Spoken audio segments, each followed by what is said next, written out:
The wind howled across the vast expanse of the American frontier, carrying with it the sting of sand and the promise of another merciless day. It was 1880, and the land stretched endlessly beneath a sky that seemed too big for any man to comprehend. Red rock formations jutted from the earth like ancient sentinels, their surfaces glowing crimson in the dying light of sunset. This was cattle country, where men lived and died by the whims of nature and the strength of their own resolve. Luke Walker sat on the porch of his modest ranch house, watching the dust devils dance across the barren landscape. At 32, he had the weathered look of a man who'd spent too many years squinting into the sun, with deep lines etched around his gray eyes and skin turned leather brown by exposure. His hands, calloused and strong, rested on his knees as he gazed out at the 160 acres that comprised his world. The ranch wasn't much to look at. A simple wooden structure with a tin roof that rattled in the wind, a barn that leaned slightly to the east, and a corral where his dozen horses stood with their heads low, seeking shelter from the relentless gusts. But it was his, earned through years of back-breaking labor and careful saving. And that meant something in a world where most men owned nothing but the clothes on their backs. Luke had been alone for nearly a year now. The fever had come through the valley the previous summer, swift and merciless as a prairie fire.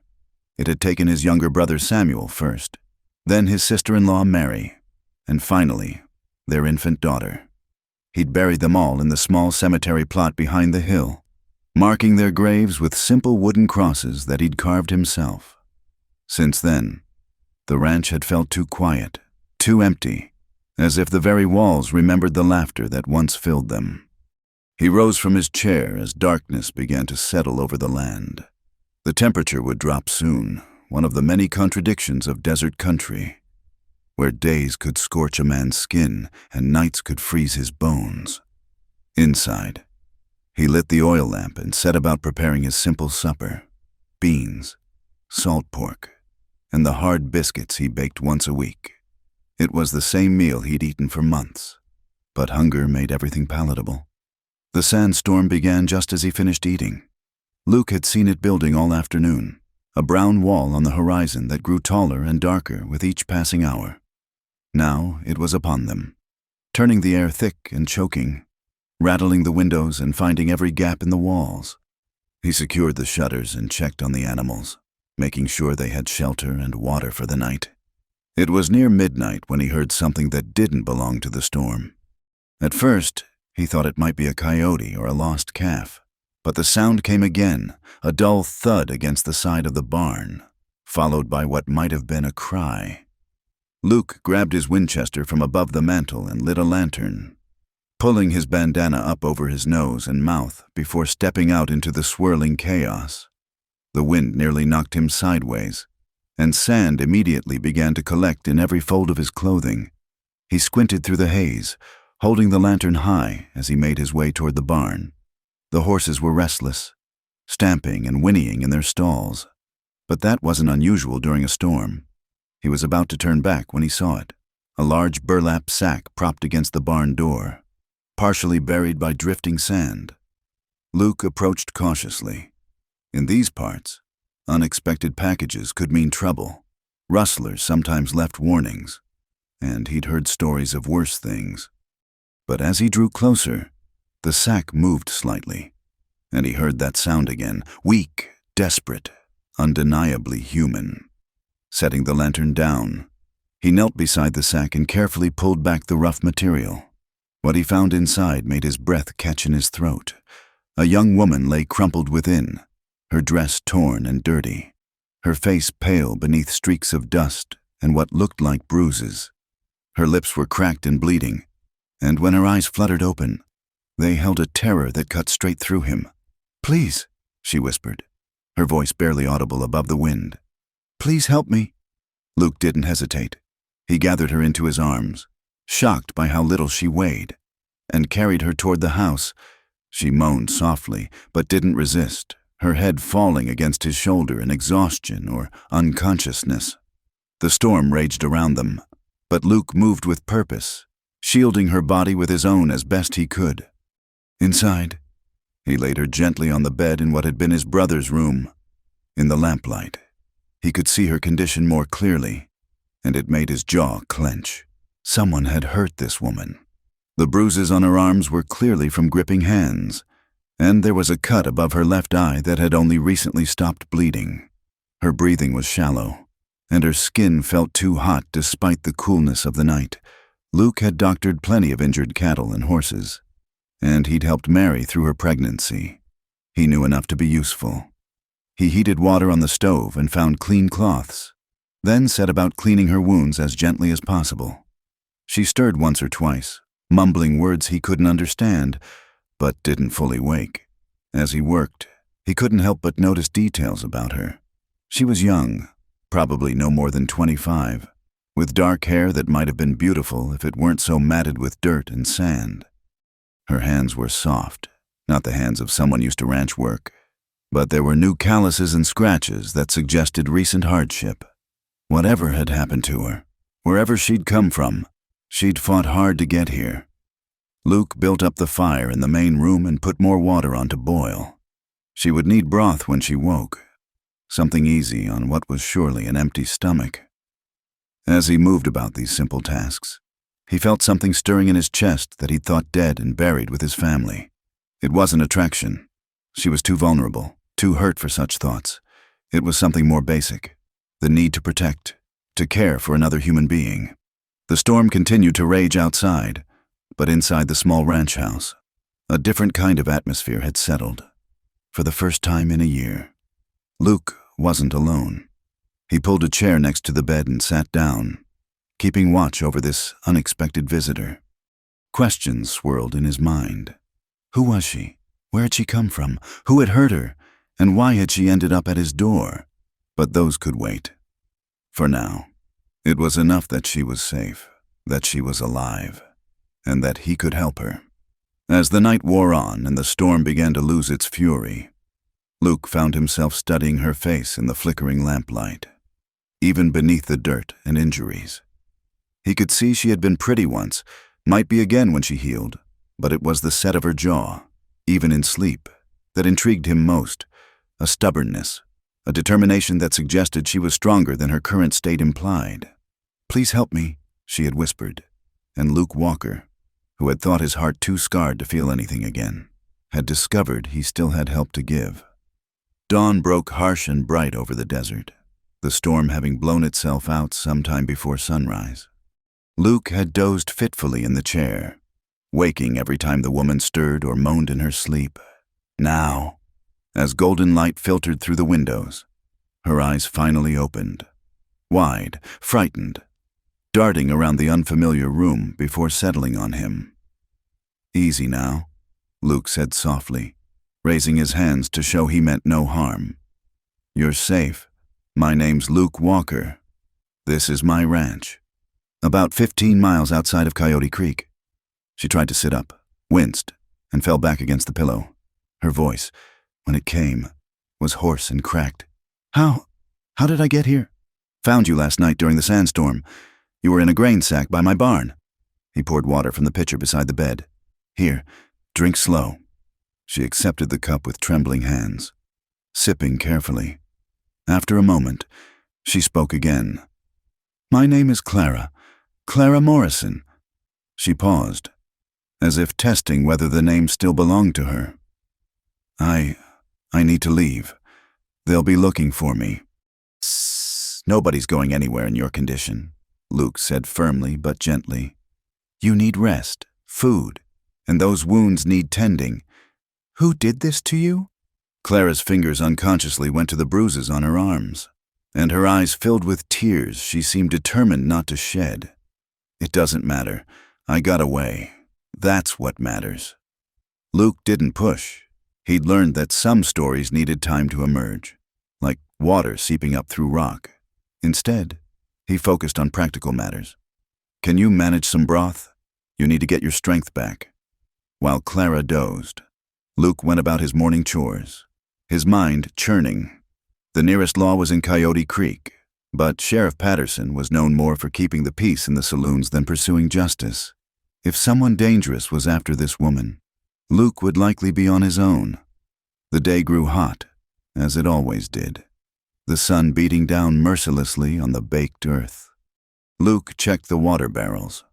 The storm had actually been a blessing, filling several that had been running low. Water was life out here, more precious than gold, and a man learned to hoard it carefully. When he returned to the house, Clara was awake again, struggling to sit up. "Let me help," he said, arranging the pillows behind her. In the clear morning light, he could better see the extent of her injuries. The bruises were purple and yellow, some fresh, others days old. Someone had been hurting her for a while. "Thank you," she whispered, accepting the bowl of broth he offered. Her hands shook, but she managed to feed herself, determination clear in every movement. "How long were you traveling?" Luke asked, settling back in the chair. 3 days. I think maybe 4. It's hard to remember." She paused, considering how much to reveal. "I took a horse from where I was, but it gave out yesterday morning. I've been walking since then." Luke did the calculations. A horse could cover maybe 30 miles a day if pushed hard. That meant she'd come from somewhere at least 100 miles away, likely Millstown or one of the other settlements to the east. It was a miracle she'd survived the journey, especially on foot through the desert. "The man I ran from," Clara said suddenly, as if the words had been building pressure inside her. "His name is Thomas Morrison, my husband." She spoke the last word like it tasted of poison. "He owns the Broken Wheel Ranch near Millstown. He's not a good man." Luke had heard of the Broken Wheel, a big operation that ran thousands of head of cattle. Thomas Morrison was known to be wealthy, powerful, and ruthless in business. The kind of man who got what he wanted and didn't much care how. "He'll come looking," Clara continued, her voice growing stronger with each word. "He doesn't like to lose things he considers his property, and in his mind, that's what I am, property." "This is my land," Luke said quietly. "Nobody takes anything from here that I don't allow." Clara studied him then, really looked at him for the first time. She saw a man worn down by loss and loneliness, but not broken by it. There was strength in the set of his shoulders, kindness in his weathered face. "You don't know what you're risking. Thomas has money. Men, he could destroy you." "Maybe," Luke agreed. "But I buried my whole family last year. After that, there's not much left a man can threaten me with." Over the next days, a routine developed. Luke would tend to the ranch work in the morning while it was still cool, then return to check on Clara. She grew stronger gradually, able to sit up for longer periods, then take tentative steps around the room. He learned she'd been married to Morrison for 3 years, since she was 19. Her father had arranged the marriage to settle debts, and she'd gone along with it, not knowing what kind of man she was binding herself to. "The first time he hit me," she said one evening as they sat by the fire, "I thought it was my fault. I'd burned the roast for an important dinner. He apologized after, brought me flowers from town. I thought it would never happen again." Luke listened without judgment, letting her words fill the space between them. He'd seen enough of life to know that cruelty often wore a respectable face, that the worst devils could quote scripture on Sunday and beat their wives on Monday. "But it did happen again," Clara continued, "and again, for smaller and smaller reasons, until I realized there didn't need to be a reason at all. He just enjoyed it, enjoyed seeing me afraid." "What made you finally run?" Clara's hand went unconsciously to her stomach. "I found out I was going to have a baby, and I knew I couldn't let a child grow up in that house. So I started planning. Saved what money I could, learned the routines of the ranch hands, waited for Thomas to go on one of his cattle drives. "The baby?" Luke asked gently. "Gone," Clara said simply. "Lost it on the second day of running. Maybe from the strain. Maybe from the beatings before. Maybe it's for the best. How could I care for a child when I can barely care for myself?" The pain in her voice was sharp enough to cut, and Luke found himself reaching out to cover her hand with his. She didn't pull away. As the days passed, the high desert showed its harsh beauty. Eagles circled overhead, riding the thermals. Jackrabbits bounded across the scrub, and at night, coyotes sang their lonesome songs to the stars. Luke taught Clara about the land, how to read the weather in the way clouds built over the mountains, how to find water by watching where the birds gathered, how to tell the difference between the track of a horse and a mule. "Why do you stay out here?" Clara asked one day as they repaired a section of fence together. She'd insisted on helping, needing to be useful, to earn her keep. "It's so isolated, so hard." Luke considered the question, looking out over the vast expanse of nothing and everything. "My brother and I came out here together 5 years ago. We were going to build something, make our fortune in cattle. The land is hard, but it's honest. It doesn't pretend to be anything other than what it is. And there's freedom in that emptiness. A man can be who he truly is out here, not who others expect him to be." "And who are you truly?" Clara asked. Luke smiled, a rare expression that transformed his face. "Still figuring that out, I suppose. Thought I knew. But loss has a way of changing a man. Maybe I'm just someone who fixes broken things, fences, windmills, wounded creatures that show up at my door in grain sacks." Clara laughed then, the first real laugh he'd heard from her, and it was like water in the desert, unexpected and precious. But even as she healed, as something quiet and tentative grew between them, they both knew the peace couldn't last. Thomas Morrison was not a man who gave up easily, and in the vast, lawless expanse of the frontier, justice often came down to who had more guns and the will to use them. The days settled into a rhythm as natural as breathing. Clara's bruises faded from purple to yellow to memory, though Luke suspected the wounds inside would take much longer to heal. She moved about the ranch now with growing confidence, learning the daily routines that kept a homestead running in the unforgiving desert. In the cool morning hours, she would help Luke feed the horses, her initial fear of the large animals gradually replaced by affection. "That bay mare likes you," Luke observed one morning, watching as the horse nuzzled Clara's shoulder, searching for the piece of carrot she'd taken to hiding in her pocket. "She's gentle," Clara said, stroking the mare's neck. "What's her name?" "Never gave her one, just called her Girl." Clara looked at him with mock disapproval. "Every creature needs a proper name. I think I'll call her Hope." Luke nodded, understanding the significance. Hope was something they both needed, something that seemed to grow a little stronger each day Clara remained at the ranch. She proved to be a quick learner in the kitchen, though the simple ranch cooking was far different from what she'd overseen at the Broken Wheel. "I had a cook there," she explained one evening as she kneaded bread dough. "Maria, she was kind to me, taught me recipes when Thomas wasn't around. I wonder if she's all right." "You miss it?"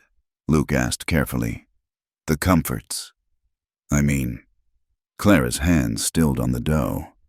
"I had silk dresses and china plates. I had servants and a grand piano in the parlor, and I was dying inside. A little more each day. No, I don't miss it. This," she gestured around the simple kitchen, flour dusting her worn calico dress. "This is freedom." As the days passed, Luke found himself looking forward to their evening conversations by the fire. Clara had a sharp mind and opinions about everything from cattle prices to the territorial government's policies. She'd been educated back east before her marriage, and her knowledge of the wider world fascinated him. "Did you know," she said one night, "that in Wyoming Territory, women can vote? Have been able to since 1869. Imagine that, women having a say in how they're governed." "Seems sensible to me," Luke replied, whittling a piece of wood into what would become a new spoon. "You've got as much sense as any man I've met, more than most." Clara smiled at him across the fire, and something warm unfurled in Luke's chest. He'd grown used to her presence, to the sound of her humming while she worked, to the way she bit her lower lip when concentrating on a task. The house felt alive again, in a way it hadn't since the fever took his family. But the shadow of Thomas Morrison hung over them like a storm cloud on the horizon. Clara would sometimes freeze at the sound of hoofbeats in the distance. her face going pale until she could see it was just Luke returning from checking the range. At night, she sometimes cried out in her sleep, and Luke would lie awake in his own room, fighting the urge to go comfort her. One afternoon, as they worked together repairing the chicken coop, Clara finally spoke of her marriage in more detail. Thomas courted me properly at first. He was charming, brought gifts, said all the right things. My father was so pleased. The Morrison family was wealthy, established. It seemed like a fairy tale. She handed Luke another nail, her movements precise and economical. The mask didn't slip until after the wedding, the first time I disagreed with him about something. I can't even remember what it was now. He grabbed my wrist so hard he left bruises, told me I needed to learn my place. Luke's hands tightened on the hammer, but he kept his voice steady. No man has the right to treat his wife that way. The law says different. Clara replied bitterly. A wife is her husband's property, to do with as he pleases. If I'd gone to the sheriff, he'd have sent me right back, probably would have told Thomas to keep me in line better. They worked in silence for a while, the only sounds the hammering and the distant cry of a hawk. Finally, Clara spoke again, her voice stronger. But I'm not going back. I'll die first, and I won't let him hurt you for helping me. Let me worry about that, Luke said. That evening, as Clara prepared supper, she began to sing softly, an old hymn Luke remembered from childhood. Her voice was clear and sweet, filling the small kitchen with melody. Luke stood in the doorway, transfixed. It was the first time he'd heard her sing, and it struck him that she was healing, truly healing, finding pieces of herself that Thomas Morrison had tried to destroy. That was beautiful, he said when she finished. Clara blushed, busying herself with the stove. I used to sing all the time, before. Thomas said my voice gave him headaches. Thomas is a fool, Luke said firmly, and was rewarded with another of Clara's rare, genuine smiles. As the weeks passed, they developed an easy partnership. Clara took over the household management, transforming the bachelor dwelling into something approaching a real home. She patched the curtains, organized the pantry, and even convinced Luke to help her plant a small vegetable garden near the house. Nothing will grow in this dirt, Luke protested, but he helped her haul water and clear the ground anyway. You'd be surprised what can grow in harsh conditions, Clara said, carefully planting seeds she'd found in the pantry. Sometimes the strongest plants come from the hardest ground. Luke suspected she wasn't just talking about vegetables. One evening, a passing trader stopped at the ranch, as they sometimes did, looking to water his horses and maybe trade for supplies. Luke tensed when he saw the wagon approaching, but the man proved to be harmless, an old peddler named Josiah who'd been working the territorial routes for 20 years. Haven't seen you in months. Walker, Josiah said, accepting a cup of coffee. His eyes flickered to Clara, who was visible through the kitchen window, but he was too polite to ask questions. Heard there was some trouble over Millstown Way. Rich rancher's wife up and disappeared. Man's offering a hefty reward for information. Luke kept his face neutral. That's so? $500, they say. Lot of money for these parts. Course, some say the woman had cause to run. That Morrison fellow has a reputation. Josiah sipped his coffee thoughtfully. Not that it's any of my business. Man's got a right to live peaceful on his own land, with whoever he chooses to share it with. After Josiah left, promising to return in a few months with winter supplies, Clara emerged from the house. $500, she said quietly. That's more than most men see in a year. Blood money, Luke replied shortly. Not interested. Clara studied him in the fading light. You're a good man, Luke Walker, better than you know. That night, as they sat by the fire, Clara asked, Tell me about your family, if it's not too painful. Luke was quiet for a long moment, then began to speak. Samuel was 2 years younger than me, full of dreams and schemes, always talking about what we'd do when the ranch was successful. His wife Mary was perfect for him, practical where he was fanciful, but she loved his dreams. They were so happy when little Sarah was born, His voice grew thick. "The fever took them so fast. Sam first, then Mary a day later. I tried to save the baby. Rode to town for the doctor. But by the time we got back..." Clara moved to sit beside him on the bench, not speaking, just offering the comfort of her presence. "After a while," she said softly, "they live on in this place. In every fence post you and Samuel set, every improvement you made together. And in you. The love doesn't die just because the people do." Luke looked at her then, firelight reflecting in her dark eyes, and realized he was in danger of caring for this woman more than was wise. She was running from a husband who would come for her, a man with money and power and legal right on his side. Caring for Clara meant inviting trouble he wasn't sure he could handle, but as she smiled at him, gentle and understanding, Luke knew it was already too late for such warnings. His heart, frozen for a year in grief, was thawing like snow in spring, and like the spring floods that could reshape the very landscape. He suspected this feeling would change everything. The first sign of trouble came on a Tuesday morning, carried on the lips of Ben Hayes, who ran the general store in Coyote Creek.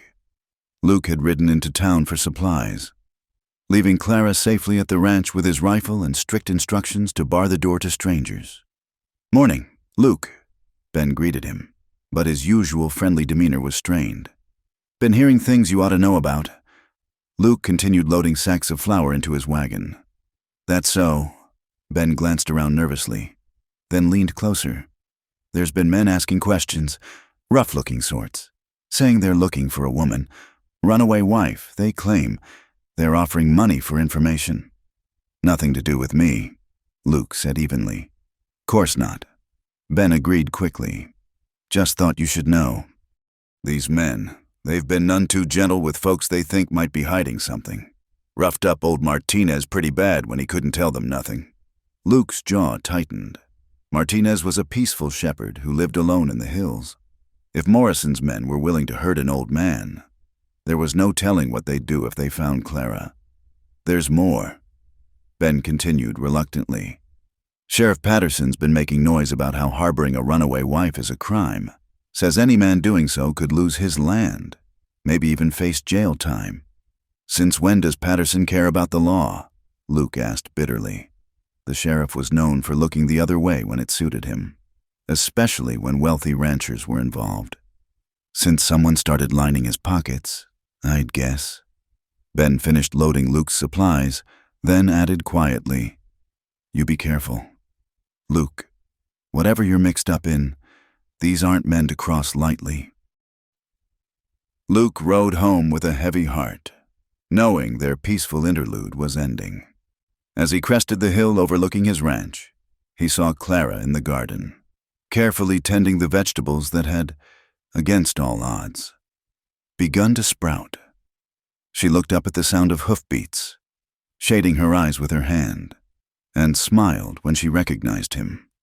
The sight of her there, comfortable and unafraid, made something fierce rise up in his chest. "How was town?" she asked as he unhitched the horses. "Complicated," Luke admitted. He told her about Ben's warning, watching as the color drained from her face. "I'll leave tonight," Clara said immediately. "I won't bring this trouble to your door." "Where would you go?" Luke demanded.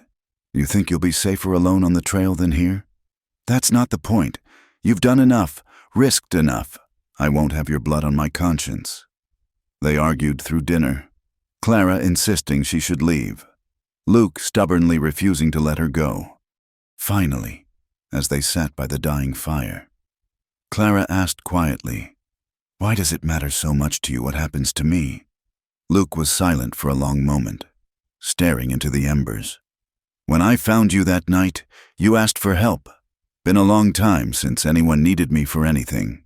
And somewhere along the way," he paused, choosing his words carefully, "somewhere along the way, you became more than just someone needing help.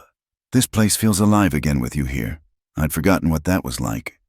Clara's eyes glistened with unshed tears. "Luke, The sound of approaching horses cut off whatever she'd been about to say. Luke was on his feet instantly, grabbing his rifle. "Get in the house. Bar the door and don't open it for anyone but me." Through the window, they could see 3 riders approaching in the moonlight. Luke stepped onto the porch, rifle held casually but ready. The riders stopped just outside the circle of light from the house. "Evening," the lead rider called. He was a broad-shouldered man with a face that looked like it had been carved from granite. "Name's Jack Coleman. We're looking for someone, and word is you might have seen her." "Lots of people pass through these parts," Luke replied neutrally. Coleman dismounted, his hand resting on his gun belt. This would be a specific woman.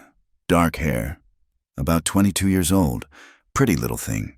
Goes by the name Clara Morrison. She's touched in the head. You see, her husband's mighty worried about her. "Haven't seen anyone like that." Luke lied smoothly. One of the other riders spoke up. "Funny thing is, shopkeeper in town says you've been buying more supplies than usual. Double the flour, extra coffee." "Almost like you're feeding 2 people." Luke shrugged. "I like to stock up. Saves trips to town." Coleman took a step closer. "Mind if we have a look around? Just to ease Mr. Morrison's mind." "I do mind," Luke said, his voice hardening. "This is my land. You've got no right to search it without cause or a warrant.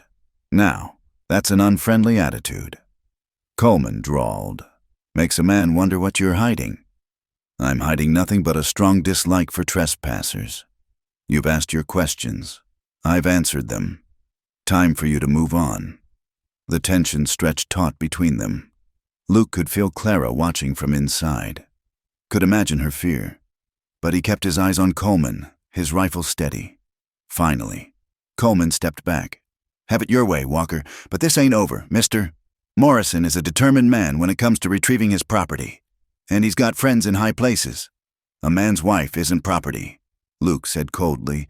"Leastways, not in my book." Coleman's smile was ugly. "That kind of thinking will get you in trouble, friend. The law sees things different." They mounted up and rode away, but Luke knew they'd be back. He stayed on the porch until the sound of hoofbeats faded completely, then went inside to find Clara standing by the window, pale but resolute. "They'll come back with more men," she said. "Maybe with the sheriff." "Let them come," Luke replied grimly.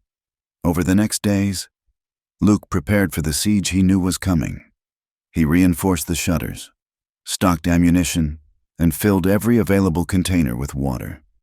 Clara helped, her movements quick and efficient, but he could see the strain telling on her. She jumped at every sound, and the dark circles under her eyes showed she wasn't sleeping. "This isn't your fight," she said one evening as they cleaned rifles together. "It is now," Luke replied simply. "Why?" Clara set down the gun she'd been oiling and looked at him directly. "Why are you doing this? You could lose everything, your land, your freedom, maybe your life. And for what? A woman you've known barely a month?" Luke met her gaze steadily. "Because it's right. Because a man who won't stand up to protect someone who needs protecting isn't much of a man. And because—" He hesitated, then forged ahead. "Because you've brought something back to life in me I thought was dead. This ranch was just a place to exist before you came. Now it feels like a home again." Clara stood abruptly and walked to the window, her back to him. "You don't know what you're saying. I'm a married woman. Luke, even if Thomas never finds me, I'll always be bound to him in the eyes of the law and God. I'm not asking for anything you can't give," Luke said quietly. "I'm just saying, you've got a place here for as long as you want it. Whatever comes." When Clara turned back, tears were streaming down her face. "I wish I'd met you first," she whispered. "I wish so many things were different." Luke crossed to her, gently wiping away her tears with his thumb. "Wishing won't change what is, but we can face what comes together. You don't have to run anymore. Clara, not from them, not from this." She leaned into his touch for just a moment before stepping away. "You're a good man. Luke Walker. Better than this world deserves." That night, Luke made his final preparations. He knew Coleman would return, probably with reinforcements. The law might be with them, but this was his land, and he knew every rock, every gully, every defensive position. If they wanted a fight, he'd give them one. As he worked, he thought about the strange turns life could take. A year ago, he'd been ready to give up, to let the ranch fall to ruin and himself with it. Now, he had something to fight for again, not just Clara, though she was at the heart of it, but the principle of the thing, the right of a person to be free from cruelty, to seek safety and peace. The storm was coming. Luke could feel it in the air, see it in the way the horses moved restlessly in the corral. But this time, he wouldn't face it alone. Whatever happened, he and Clara would weather it together. In the days that followed Coleman's visit, a strange calm settled over the ranch. Luke and Clara worked side by side, transforming the homestead in ways both practical and profound. They dug a new well closer to the house, back-breaking work in the hard-packed earth, but necessary for what Luke feared might become a siege. Clara proved stronger than her delicate appearance suggested, hauling buckets of dirt and stone without complaint. "You're different than when you first came here," Luke observed one afternoon as they paused to rest in the shade of the barn. Sweat had plastered her hair to her forehead, and her hands were raw from the rope. But there was a light in her eyes that hadn't been there before. "I'm becoming who I was meant to be," Clara replied, accepting the water canteen from him. Not someone's daughter to be traded for debts, not someone's wife to be controlled, just Clara. They reinforced the fence line, creating a natural barrier that would slow any riders approaching the house. Clara learned to shoot, practicing with Luke's old Navy Colt until she could hit a tin can at 20 paces. Her determination was fierce, born from the knowledge that she would never again be helpless. "Squeeze gentle, like you're pressing a baby's hand," Luke instructed, standing behind her to adjust her stance. The closeness made his heart race, but he kept his voice steady. "The gun should surprise you when it fires."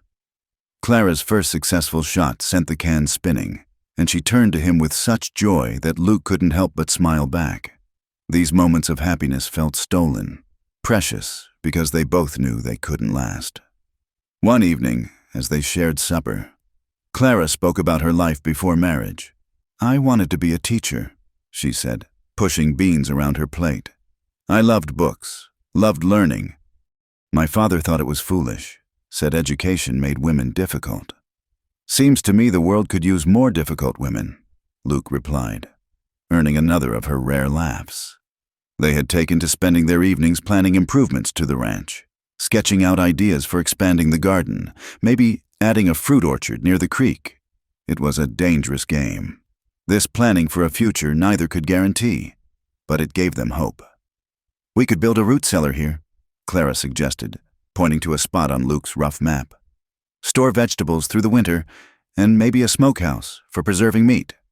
Luke watched her as she spoke, animated by possibilities. The bruises had faded completely now, and with good food and honest work, she'd gained healthy weight. Her hair shone in the lamplight, and when she smiled, it reached her eyes.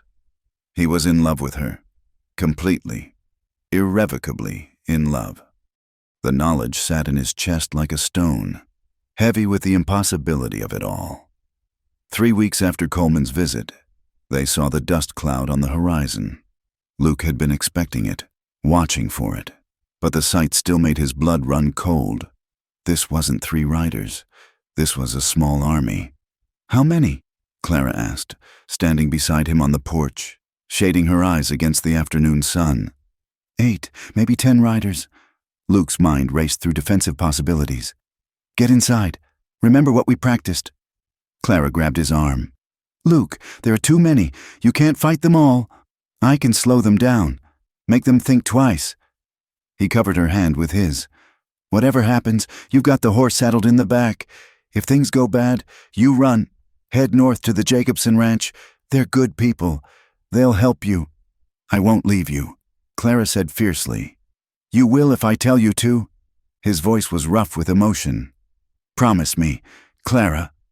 "Promise you'll run if I give the word?" She stared at him for a long moment, then nodded reluctantly. I promise." As the riders drew closer, Luke recognized not just Coleman, but Sheriff Patterson himself, his tin star glinting in the sun. That complicated things. Behind them rode several men Luke didn't know, hard-faced individuals who looked more like hired guns than ranch hands. And at the center of the group, on a magnificent black stallion, rode a man who could only be Thomas Morrison. Luke studied Clara's husband as they approached. Morrison was handsome in a cold way, with sharp features and pale eyes that seemed to take in everything while revealing nothing. He was dressed like a gentleman, but Luke could see the cruel set of his mouth, the way his hands gripped the reins with unnecessary force. The group stopped just outside rifle range, spreading out in a semicircle. Sheriff Patterson rode forward alone, trying to look official despite the sweat staining his shirt. "Luke Walker," the sheriff called. "I'm here on official business. We have reason to believe you're harboring a fugitive." "What crime has this fugitive committed?" Luke asked calmly. Patterson shifted uncomfortably in his saddle. "Well now, that's a matter of... She's a runaway wife. Man's got a legal right to retrieve his property. Already told Coleman. I haven't seen any runaway wives. And even if I had, last I checked, people aren't property." Thomas Morrison spurred his horse forward, his face tight with controlled anger. "Enough games. Walker, I know she's here. Clara." He raised his voice. "Clara, come out. You've caused enough trouble. It's time to come home." Silence stretched between them. Then Morrison's voice turned colder. "You always were stubborn, but think about what you're doing. This man you're hiding behind. Do you want his blood on your hands? Because I promise you, if you don't come out, he'll pay the price for your selfishness." Luke saw movement at the window and knew Clara was struggling with her conscience. He prayed she'd stay inside. "Mr. Morrison," Luke said, "I think you'd better state your business with me and leave. This is private property." Morrison's laugh was harsh. "My business? My business is retrieving my wife, who you've stolen from me. Can't steal what chooses to leave," Luke replied evenly. The words hit Morrison like a physical blow. His face flushed dark red. "Sheriff, I demand you search this property immediately." Patterson cleared his throat nervously. "Now, Mr. Morrison, we need cause for that. Walker, here's a respected citizen." "I'll give you cause," Morrison snarled. He pulled a paper from his vest. "A sworn statement that Walker was seen in town purchasing women's clothing. Explain that, Walker, if you're living alone." Luke's mind raced. He had bought Clara a simple dress when hers became too worn, but he'd thought he'd been discreet. Man's got a right to buy what he pleases. "Sheriff," Morrison's voice was deadly quiet now. "I've been patient. I've followed the law. But if you won't do your duty, I'll handle this myself." "Now hold on," Patterson protested. But Morrison had already dismounted. "Clara," he shouted, "I'll give you one more chance. Come out now, and I'll forgive everything. We'll go home and forget this foolishness. But if you make me come in there, if you make me hurt this man you're whoring with..." The door opened, and Clara stepped onto the porch. Luke's heart sank even as he admired her courage. She stood straight and tall, the old Navy Colt visible in her hand at her side. "I'm not going with you, Thomas," she said, her voice carrying clearly in the still air. "Not now, not ever." Morrison's face contorted with rage. "You're my wife. You took vows before God and man. I took vows to honor and obey." Clara replied, "But there was nothing in those vows about letting you beat me. Nothing about being your property to abuse as you see fit." "Lies," Morrison spat. "Sheriff, she's clearly disturbed. Help me get her home where she belongs." Patterson looked uncomfortable. Several of the hired men shifted restlessly, hands moving toward their weapons. Luke stepped closer to Clara, his rifle ready. "Tell them, Thomas," Clara said, her voice growing stronger. "Tell them about the times you knocked me down for burning dinner. Tell them about the baby I lost because you pushed me down the stairs. Tell them why I have scars on my back from your belt." "Shut your mouth," Morrison hissed. Taking a step forward, Luke moved between them. "That's close enough." Morrison's hand went to his gun. "You have no right?" "I have every right," Luke interrupted. "This is my land, and Clara is under my protection. You want to take her, you'll have to go through me." "So be it," Morrison said coldly. "Sheriff, arrest this man for interfering with a husband's legal rights." Patterson hesitated, clearly torn between his duty and his conscience. In that moment of hesitation, Clara spoke again. "I'll make you a deal, Thomas," she said, stepping around Luke despite his attempt to stop her. "Let Luke alone. Leave this place and never come back. In exchange, I'll give you what you really want. I'll sign papers saying I abandoned you. You can divorce me, keep your reputation, marry again. You'll be free of me forever." Morrison's eyes narrowed. "You think I care about papers? You're mine, Clara. You'll always be mine. Then you'll have to kill us both." Clara said simply, "Because I'll die before I go back with you." The standoff stretched taut.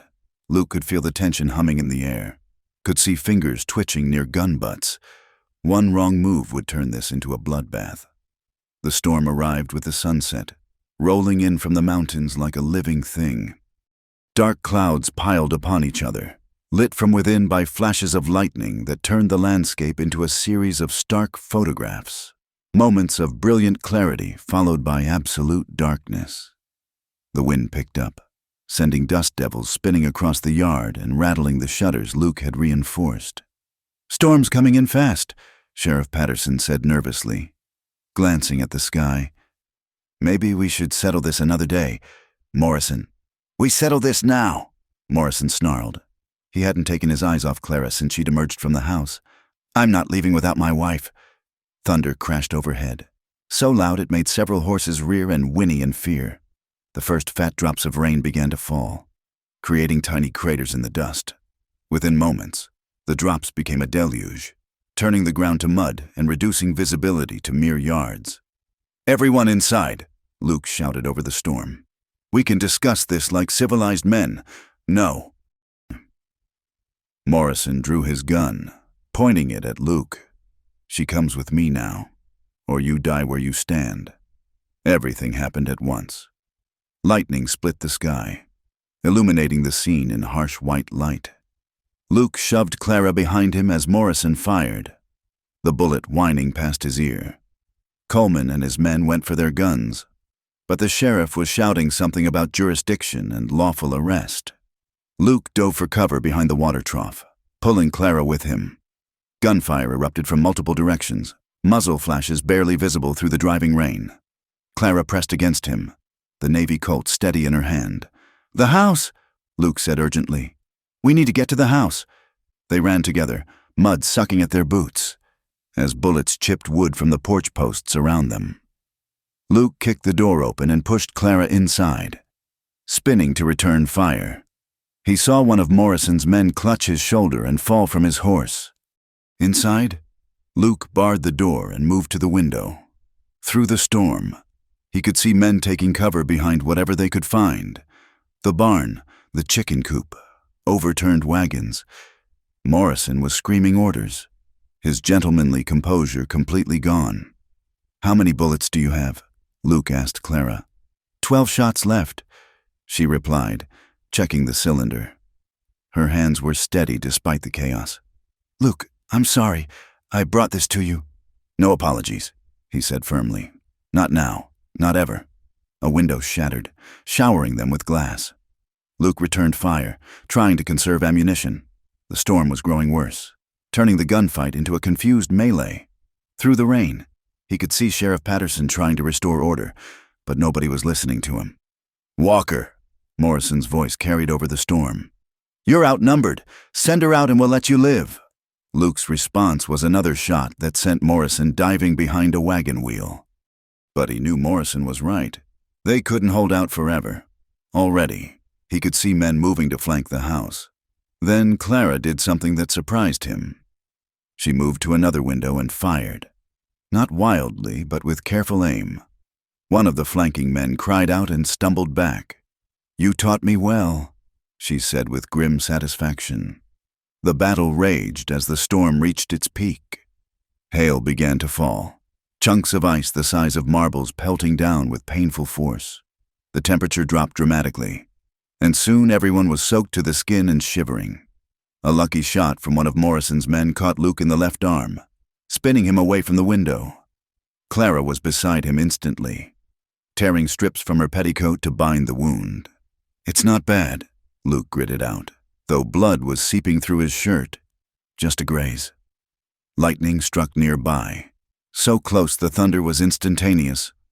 In the brief, brilliant illumination, Luke saw something that made his heart sink. Men approaching from the back of the house. They'd been flanked. "The root cellar," he said urgently. "Go, now!" They stumbled through the house as the back door exploded inward. Luke turned and fired, backing toward the cellar entrance. Coleman appeared in the doorway, his face a mask of rage and rain. The two men fired simultaneously. Coleman's shot went wide, but Luke's found its mark. The big man toppled backward into the storm. Down in the cellar, they could hear boots thundering overhead. Morrison's voice shouting commands. Luke reloaded with trembling fingers, his wounded arm screaming protest. "They'll find us," Clara whispered. "Maybe," Luke agreed. "But we'll make them pay for it." Above them, the footsteps stopped. In the sudden quiet, they could hear the storm beginning to pass, the thunder growing distant. Then Morrison's voice, closer than before. "I know you're down there." "Coleman's dead. 2 more of my men are wounded. This has gone far enough." "Then leave." Luke called back. "Take your men and go. You know I can't do that." Morrison's voice was calmer now, more dangerous. "Clara, listen to me. This man has filled your head with foolish ideas, but it's not too late. Come back with me. Things will be different. I swear it." Clara laughed, a bitter sound. "Different? Like the last 3 times you swore things would be different? You're my wife." The calm cracked, revealing the fury beneath. "You belong to me. I belong to no one but myself," Clara replied fiercely. Luke heard movement above, whispered commands. They were preparing to rush the cellar. He positioned himself at the bottom of the stairs, ready to meet them. "Wait!" Sheriff Patterson's voice, breathless and urgent. "Morrison, stop this madness. You want me to arrest them? Fine, but no more shooting. There's been enough blood spilled. Stay out of this, Sheriff. You've been useless enough already. I'm still the law here." Patterson insisted with more backbone than Luke had ever heard from him. "And I say this ends now. Walker, Mrs. Morrison, come out peaceful-like. We'll sort this out proper, in front of a judge." Luke and Clara exchanged glances. They both knew what justice Clara could expect from a judge, to be returned to her husband like a piece of lost property. But dying in this cellar wouldn't help either. "Your word, Sheriff," Luke called. "Your word that she'll get a fair hearing, that her claims of abuse will be investigated." There was a long pause. Then, "You have my word." It was a slim hope, but it was hope. They climbed the stairs slowly, Luke keeping his gun ready. The house was a shambles. Windows broken. Furniture overturned. Rain pooling on the floor.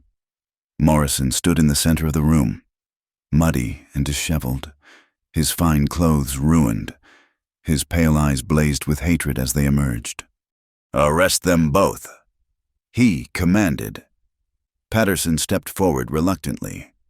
"Luke Walker, Clara Morrison, you're under arrest. Luke for harboring a fugitive and interfering with lawful—" The gunshot was shocking in its suddenness. Luke saw Patterson's eyes widen in surprise, saw the red bloom spreading across his chest. The sheriff looked down at the wound, then at Morrison, who stood with smoking gun in hand. "You shot me," Patterson whispered, before crumpling to the floor. For a moment, nobody moved. Then chaos erupted again. Morrison's remaining men, realizing their employer had just murdered a lawman, began backing toward the door. Even in the territories, killing a sheriff was a hanging offense. "Where are you going?" Morrison screamed. "I paid you. Not enough for this," one of them replied, before they fled into the night. Now it was just the three of them in the ruined house, with Patterson's body cooling on the floor. Morrison still held his gun, his hand shaking slightly. Rain dripped through the broken roof, creating a steady patter that seemed very loud in the silence. "You've lost, Thomas," Clara said quietly. "Your men are gone. You've murdered a sheriff. It's over." "Nothing's over," Morrison said, his voice high and strange. "You're still my wife. If I can't have you, no one can." He raised the gun toward Clara. Luke moved without thinking, stepping in front of her as Morrison fired. The bullet caught him in the chest, spinning him around. He heard Clara scream, heard another shot. Through dimming vision, he saw Morrison stagger, Clara's Navy Colt smoking in her hand. Then Luke was falling, the world going dark around the edges. He felt Clara's arms around him, heard her voice calling his name. Rain fell on his face through the broken roof, cold and clean. He tried to speak, to tell her it would be all right, but the words wouldn't come. The last thing he heard before the darkness claimed him was Clara's voice, fierce and determined. "Don't you leave me, Luke Walker! Don't you dare leave me!" Luke drifted in and out of consciousness for days, aware only of fragments. Clara's voice, sometimes singing, sometimes praying, the bitter taste of medicine, cool cloths on his burning forehead. In his fever dreams, he was back with Samuel and Mary, sitting around the dinner table while baby Sarah gurgled happily. Then the scene would shift, and he'd be in the storm again, reaching for Clara as bullets flew around them.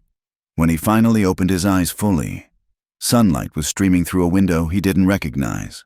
The room was clean and whitewashed, with crisp sheets and the smell of lavender. For a moment, he thought he might be dead. "You're awake." Clara's voice, thick with relief and exhaustion. She was sitting beside the bed, her hand covering his. She looked thin, worn, but her eyes were bright with joy. "Oh, Luke, you're really awake." "Where?" His voice came out as a croak. "Dr. Hartwell's house in town. You've been fighting for your life for 2 weeks." Tears streamed down her face. "I thought I'd lost you." Slowly, painfully. Memories returned. The storm, the gunfight, Morrison. "The sheriff. Dead," Clara said quietly. "Thomas, too. I shot him after he shot you. He died within minutes." Luke studied her face, looking for signs of guilt or trauma, but found only weary acceptance. "You saved my life. You saved mine first, many times over." Dr. Hartwell, a thin man with kind eyes, entered the room. "Ah, our patient returns to us. You're a lucky man, Mr. Walker. An inch to the left and that bullet would have found your heart. As it is, you'll recover, though it will take time." Over the following days, as Luke grew stronger, Clara told him what had happened after the shooting. The fleeing gunman had spread the word about Sheriff Patterson's murder, and a federal marshal had been summoned from the territorial capital. The investigation had been thorough, with multiple witnesses testifying about Thomas Morrison's violent reputation and his pursuit of Clara. The marshal interviewed me for hours. Clara said, "I told him everything, the beatings, the baby, why I ran." Other women came forward too, servants from the Broken Wheel who'd seen Thomas's cruelty firsthand. Even some men from town admitted they'd suspected but never said anything. What did the marshal decide? Clara's smile was tremulous. Self-defense. For both of us, Thomas murdered a lawman and was attempting to commit murder when I shot him. The marshal said no jury in the territory would convict me, especially given the circumstances. Luke squeezed her hand. "You're free. Free," she repeated wonderingly. "It doesn't seem real yet." As Luke recovered, the town's attitude toward them shifted dramatically. People who had whispered behind their hands now stopped Clara on the street to offer support. Ben Hayes from the general store sent provisions, refusing payment. Even some of Morrison's former business associates distanced themselves from his memory, claiming they'd always suspected his true nature. "Funny how brave people become after the danger's past," Luke observed dryly. But not everyone was sympathetic. Morrison had brothers back east, wealthy men who sent lawyers to challenge Clara's inheritance claims. The Broken Wheel Ranch and Morrison's other holdings were substantial, and they argued that a wife who'd abandoned her husband had no right to his property. "I don't want it," Clara told Luke one evening as they sat on the porch of the boarding house where she'd taken a room. "I don't want anything that was his, but—" She hesitated. "The lawyer says I should fight for it, that I earned it through years of suffering, and that I could do good with it." "What do you want to do?" Clara was quiet for a long moment, watching the sunset paint the sky in shades of pink and gold. "I want to help other women in situations like mine, create a place where they can go, where they'll be safe while they figure out their next steps. The money from the Broken Wheel could do a lot of good." Luke felt a swell of pride. Even after everything she'd endured, Clara's first thought was helping others, then fight for it. The legal battles took months. During that time, Luke returned to his ranch to find it in surprisingly good condition. The neighbors, led by the Jacobsons, had been caring for his animals and maintaining the property. The bullet holes were still there, reminders of that terrible night. But the house stood strong. Clara visited often, helping him repair the damage while the lawyers argued in distant courtrooms. They worked side by side, rebuilding what violence had torn apart. Neither spoke of the future beyond the legal proceedings, both afraid to presume too much. One day, as they were replacing the broken windows, Clara said suddenly, "I killed a man, Luke, my own husband. Shouldn't I feel more guilt, regret, something?" Luke set down his tools and turned to her. "You defended yourself against a man who would have killed us both, who had already killed the sheriff. You did what you had to do. I know that here." She touched her head. "But sometimes I wake at night and see his face. Not guilty exactly, just sad, for the waste of it all. He could have been a good man, maybe, if he'd chosen differently." "We all have choices," Luke said gently. "He made his, you made yours, and because of your courage, you're alive and free." The day the judge's decision came down, Clara arrived at the ranch with tears streaming down her face. Luke's heart dropped, fearing the worst, but she was smiling through the tears. "I won," she said simply. The judge ruled that Thomas's documented cruelty invalidated any claims his brothers might have.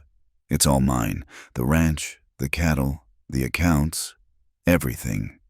Luke swept her into an embrace, careful of his still healing chest. "I'm proud of you." Clara pulled back to look at him. "There's more. The judge, he granted me something else. An annulment. He said the marriage was entered into under false pretenses and maintained through violence. In the eyes of the law, it's as if the marriage never existed. The implications hung between them, unspoken but understood. Clara was not just free, but truly, legally unencumbered. The future, which had seemed impossible, suddenly stretched before them full of potential. "Clara," Luke began, but she placed a finger on his lips. "I know what you're going to say. And yes, someday, when we're both ready, when the shadows have faded a bit more, but for now, let's rebuild, heal, and see what grows." Luke nodded, understanding. They had both been broken by loss and violence. They needed time to become whole again, individually, before they could truly come together. As winter approached, Clara threw herself into her plans for helping other women. She sold most of Morrison's cattle empire, but kept the ranch house, transforming it into a sanctuary. She hired Dr. Hartwell to provide medical care and brought in teachers to offer education. Women began arriving, some with children, all with stories of pain and hope. Luke helped when he could, donating lumber and labor. He watched Clara bloom into her purpose, seeing her grow stronger and more confident with each passing day. The scared woman he'd found in a grain sack was gone, replaced by someone formidable and compassionate in equal measure. One evening, as they worked together to build new beds for the sanctuary, Clara said, "I've been thinking about names for this place. What do you think of Hope House?" Luke smiled, remembering. "Like the mare, the one you named Hope." "Exactly, because that's what this is about. giving women hope that there's something better waiting for them.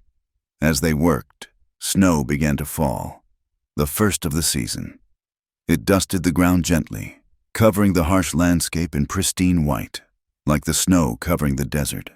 Luke thought. They were covering their painful past with something new and clean. The dedication of Hope House drew people from 3 counties. Women who had been helped already returned to share their stories. Local ministers, initially skeptical, offered blessings. Even some of Morrison's former employees came, shamefaced, to offer support and donations. Clara stood before the crowd, poised and articulate, explaining her vision. Luke watched from the back, his heart full. She had taken her pain and transformed it into purpose, her suffering into strength. She caught his eye during the speech and smiled, a private moment amid the public celebration. Spring arrived gently that year, with wildflowers carpeting the desert in unexpected bursts of color. Purple lupines and golden poppies transformed the harsh landscape into something almost magical. Luke stood on his porch, watching the sunrise paint the mountains in shades of rose and gold. When he heard the familiar sound of hoofbeats approaching, Clara rode up on Hope, the bay mare she'd named that first week at his ranch. She visited regularly now, splitting her time between Hope House and helping Luke with the ranch work. Their relationship had evolved into something deep and comfortable, built on shared struggle and mutual respect. "Beautiful morning," she called out, dismounting with practiced ease. She wore practical clothes now, split skirts for riding, sturdy boots, a wide-brimmed hat to protect against the sun. The delicate woman who'd arrived in a grain sack was gone, replaced by someone strong and capable. "Coffee's on," Luke replied, his heart lifting as it always did when she appeared. They sat together on the porch, sharing the comfortable silence that had become their way. Nearly a year had passed since that terrible night of the storm. Luke's chest still ached sometimes where the bullet had struck, and Clara still woke occasionally from nightmares, but the wounds were healing, both physical and emotional. "I got a letter yesterday," Clara said eventually, "from a woman in Denver. She heard about Hope House and wants to know if we could help establish something similar there." "That's wonderful," Luke said, though his heart sank a little. Would this work take her away? Clara seemed to read his thoughts. "I told her I'd send detailed plans and help find the right people to run it. But my place is here." She paused, then added softly, "If you'll have me." Luke set down his coffee cup and turned to face her fully. "Clara, there's something I've been wanting to say for months now. I know we agreed to take time to heal properly, and I think we have. But I need you to know, my home is your home. Always. Whether as a friend, a partner, or—" he reached into his pocket and pulled out a simple gold ring. "Or as my wife, if you'll have me." Clara's eyes filled with tears, but she was smiling. "Luke Walker, is this a proposal?" "It is," he said simply. "I love you, Clara, not because you need saving. You've proven you can save yourself. I love your strength, your compassion, the way you've taken something terrible and turned it into something good. I love how you hum when you're happy and bite your lip when you're thinking. I want to build a life with you, a real life, here on this land." Clara took the ring with trembling fingers. "I never thought I'd want to marry again. The very idea terrified me. But with you—" She slipped the ring onto her finger, where it caught the morning light. "Yes, Luke, yes, I'll marry you." Their wedding was small and perfect, held in the garden Clara had insisted would never grow. But there it was, green and thriving, proof that beauty could flourish even in the harshest conditions. The Jacobsons came, and Ben Hayes, Dr. Hartwell, and many of the women from Hope House. Even the federal marshal who'd investigated the shootings attended, having become a supporter of Clara's work, as they exchanged vows under the vast western sky. Luke thought about the strange paths that had brought them here. Pain and loss had marked them both, but instead of letting it destroy them, they'd found each other and built something new from the ashes. Their life together wasn't always easy. Running a ranch in the desert never was. There were droughts that tested their resolve and flash floods that washed out their fences. Market prices for cattle fluctuated wildly, and there were always repairs needed somewhere on the property. But they faced these challenges together. Clara proved to be as capable a rancher as she was an advocate for troubled women. She could rope a calf, mend a fence, and calculate feed requirements with the best of them. Luke, in turn, became involved with Hope House, using his carpentry skills to maintain and expand the facility. One evening, about 2 years after their wedding, Clara found Luke in the small cemetery behind the hill, standing at the graves of his brother's family. She slipped her hand into his, offering silent comfort. "I talk to them sometimes," Luke admitted. "Tell them about you, about our life. I think they'd be happy that the ranch is alive again." "I know they would," Clara said softly. "Love doesn't die. Luke, it transforms, finds new expressions. Your love for them led you to save me, and our love honors their memory by filling this place with life again." As if to emphasize her point, she placed his hand on her stomach. "Speaking of new life," Luke's eyes widened in understanding and joy. "Really?" "Really, Doctor. Hartwell confirmed it yesterday. Come autumn, there'll be a baby in this house again." Luke swept her into his arms, careful and gentle, his heart so full he could hardly speak. After all the loss, all the pain, life was asserting itself again. Their son was born on a crisp October day, with his mother's dark eyes and his father's stubborn chin. They named him Samuel, for Luke's brother, and he filled the ranch house with the laughter that had been missing for too long. 3 years later, a daughter followed, Mary Clara, named for the two women who had shaped their lives in different ways. She had her mother's fierce spirit from the start, and Luke often joked that she'd probably run the ranch better than either of them one day. Hope House continued to grow and thrive. Clara's innovation of providing not just shelter but education and job training became a model copied across the territories. Women arrived broken and desperate, but they left with skills, confidence, and hope for the future. One day, as Luke and Clara sat on their porch watching their children play in the same garden where they'd been married, Clara picked up the old grain sack that still hung on a peg by the door. She'd insisted on keeping it, a reminder of where their story began. "Do you ever think about that night?" she asked. "How different everything would be if you hadn't heard me, if you'd been afraid to help?" "I think about it all the time," Luke replied, pulling her close. "But I don't think it was chance. Clara, I think we were meant to find each other, meant to build this life together. All the pain that came before, it prepared us to recognize something precious when we found it." Clara smiled, her fingers tracing the worn burlap. "Please help me," she whispered, echoing the first words she'd ever spoken to him. But now the words carried a different meaning, not desperation but gratitude, not fear but love. "Always," Luke replied, just as he had that night. Always. As the sun set over the desert, painting the sky in brilliant shades of orange and purple, the Walker family sat together on their porch. The ranch that had once echoed with loneliness now rang with children's laughter. The woman who had arrived broken in a grain sack now stood strong and proud, helping other women find their own strength.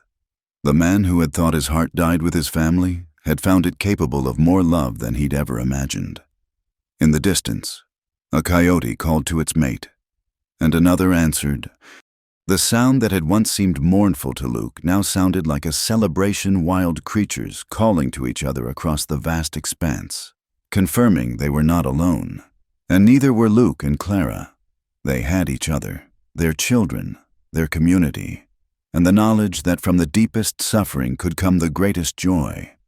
The western frontier was still harsh, still unforgiving, but it was also a place where people could remake themselves, where strangers could become family, where love could grow in the most unlikely ground.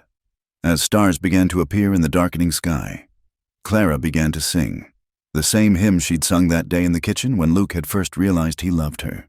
But now other voices joined in. Luke's deep baritone, the children's sweet trebles. The music drifted across the desert, a testament to resilience, to hope, to the transformative power of love. The grain sack still hung by the door, weathered and worn, a silent witness to their journey from darkness to light. And sometimes, when the wind was just right, it would shift slightly, as if nodding in approval at all that had grown from that desperate plea for help on a storm-torn night. This was their forever, not perfect, not without challenges, but real and true, and theirs.